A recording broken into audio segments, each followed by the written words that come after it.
Welcome friends, welcome back to the kitchen. Welcome back to Sunday morning, the old cookbook show. Today we're going to do a recipe out of this cookbook sent in by a viewer. It's called A Feast of Good Things. It is it's a church community cookbook put out by the Presbyterian Church in Tiffin, Ohio in the 1920s. What is the exact date? I think it's 1923. 1923. And it has a lot of really good recipes in it. And it has a lot of really dud recipes in it. And as you can see, I've chosen a few recipes out of the book. If you saw my old cookbook collection, it's filled with pieces of paper like this. As I see a recipe and I try to remember it, and I stick a piece of paper in it, and then I see a recipe in another book that's related to it, and I put a piece of paper, and I'll often write a number on the top or the name, and then try to stack them so that it... Anyway, this one had a rice recipe in it for Spanish rice. And I needed rice for dinner tonight. So I thought, I'm going to make this. And I'm drawn to this recipe because of how vague it is. It gives you a base recipe. It gives you a base method. And then it says, play with it, essentially. If you don't have this, use this. And if you don't want to use this, use that. And I'm drawn to that kind of vagueness. If you've watched this show for any amount of time, you know that's how I cook. So, said to put lard in the pot, and I've got the lard in there and it is melting.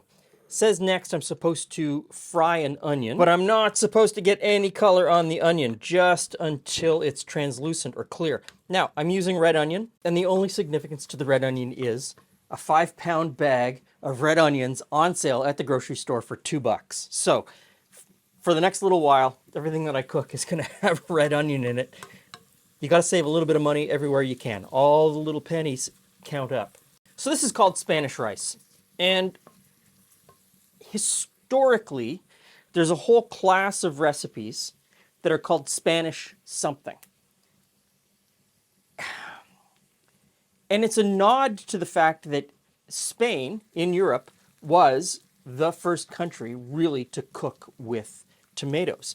And so you've got a whole bunch of recipes called Spanish something that may have absolutely nothing to do with Spain. They may have been invented in Germany or France or England or, somewhere else. And they've had that Spanish moniker dropped in front to signify the use of tomatoes. That doesn't happen anymore. I'm talking late 1600s, early 1700s is really when that sort of nomenclature was happening. But it holds over in a few recipes, and Spanish rice is one of those recipes. There's a whole class of Spanish rice recipes with all kinds of different ingredients. What they have in common is tomato.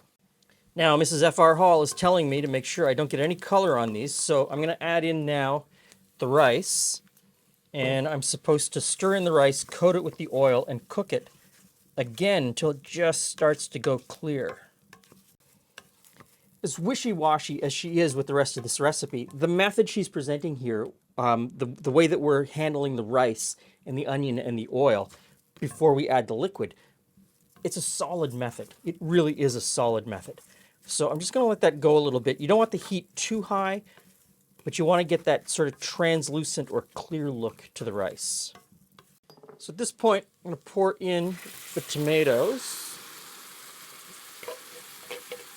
I'll stir that in, and I think I just want to bring this to a simmer. I don't want to get the heat too high. So I've got this on 5 on my stovetop. My stovetop goes to 10.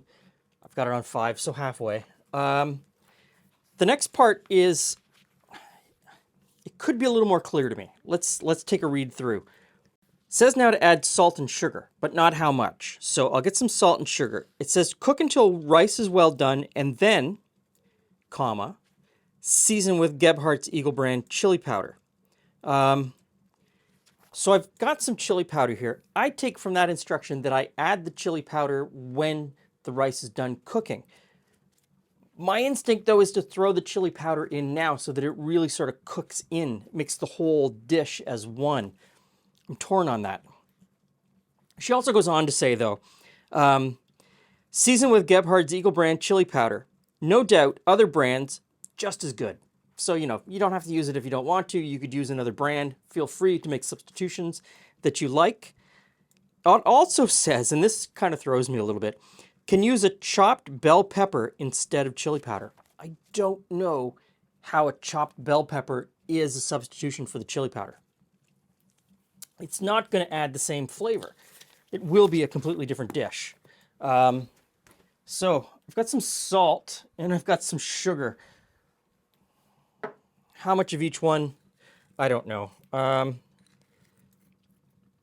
That's probably about a teaspoon of salt. And I'll put in about the same amount of sugar. Now, I'm not someone who cooks tomatoes with sugar. So that's an exception. I just don't do it. I know why people do it. I know why people think they do it. I don't think it's necessary. Sugar does not reduce acidity, but what it does is mask the perceived acidity. Doesn't change the acid content of the pan at all or the tomatoes at all. Just changes how you interact with them. Anyway, onward. I'm going to put the chili powder in at this point. Cook the chili powder, the tomatoes, and the rice all together at once. Make sure the flavor is everywhere. Okay, this is coming up to a simmer, and I don't want the temperature to be too high. I can see one of the problems with this dish is if you have the temperature too high, you will scorch the tomato on the bottom of the pot, and you don't want that to happen. So watch the heat very carefully. I'm going to put a lid on. I'm going to come back and look at it in 15 or 20 minutes. This is a steamed meat roll that should have been up on the channel a couple of weeks ago. It's almost done too. Hey, Jules. Hey, Glenn. Hey, friends. Get a feast of good things. I am ready.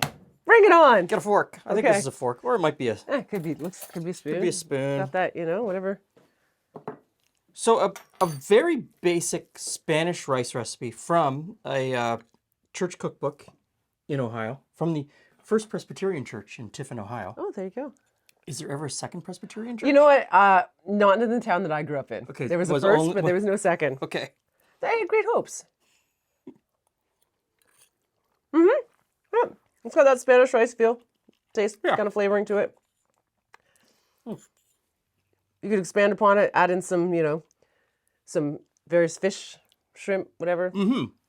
Well, it says the chili powder, I think, I could put in a little bit more. I put in about a tablespoon of chili powder because it didn't say how much, just to taste.